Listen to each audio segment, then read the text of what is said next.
Сегодня я расскажу о самом легком способе, как можно очистить даже самую запущенную духовку вообще без химических средств, очень быстро, легко и практически без ваших усилий.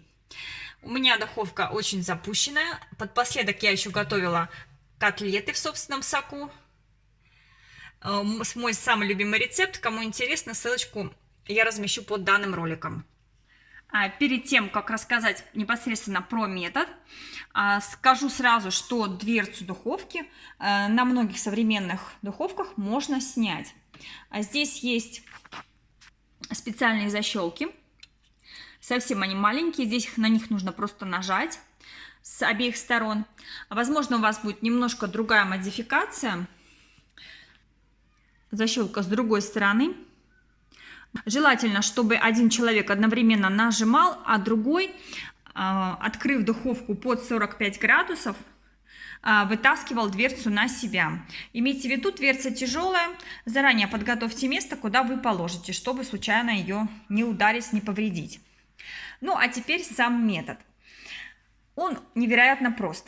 Для того, чтобы хорошо очистить духовку, необходимо ее предварительно разогреть до высокой температуры, там градусов 170, и потом отключить. На поддон поставить кастрюлю, у меня нержавейка, то есть она спокойно выдерживает высокие температуры, и наполнить ее кипятком по максимуму.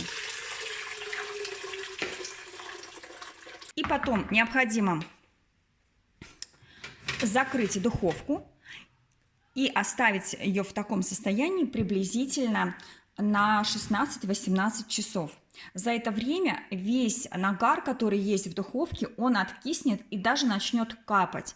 Часть, конечно, пойдет на поддон, а часть уже под поддоном. Там есть небольшое углубление, так что будет скапливаться там. Друзья, кастрюля у меня простояла в духовке всего одну ночь.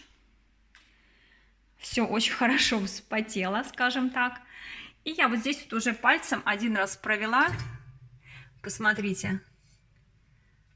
Очищается вообще идеально. Вот просто тряпочка протереть и все. Вот здесь от котлет очень сильно набрызгано было.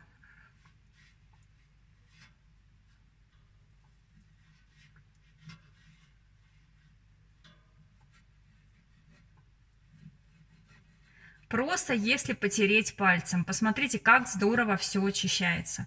Сильнейший нагар. Друзья, посмотрите, сколько здесь внизу образовалось воды. Она очень темная, грязная, все очень хорошо откисло. Также, друзья, посмотрите, в данном случае пятна жира, они тоже очень хорошо уходят, если просто потереть пальцем. Ну, если вы будете очищать духовку просто на сухую, какими-то специальными средствами, нужно, конечно, будет прилагать много усилий, использовать абразивные средства, и в итоге что-то без ножа вряд ли удалишь. Что же касается дверцы, здесь тоже все очень хорошо откисло. Жир хорошо сходит. Но, друзья, я вам крайне не советую использовать какие-то специальные новомодные губки, особенно меламиновые. Они могут поцарапать стекло и вообще любые блестящие поверхности. Поэтому будьте осторожны, плюс их не рекомендуется использовать для очистки техники, в которой вы готовите еду. Кому интересно узнать подробнее, можете посмотреть мое видео про меламиновую губку. Ссылочку я размещу под данным роликом. И как вы видите, даже обычной не специальной губкой уходит очень много грязи, буквально за мгновение. Друзья, данные решетки, они все снимаются, их не нужно чистить, наклонившись в духовке.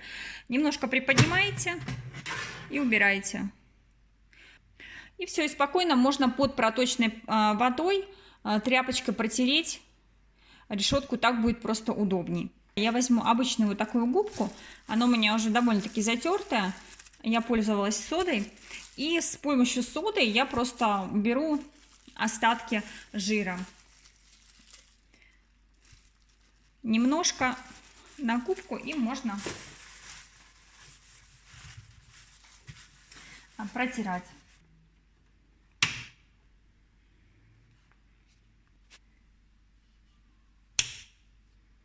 Да, все.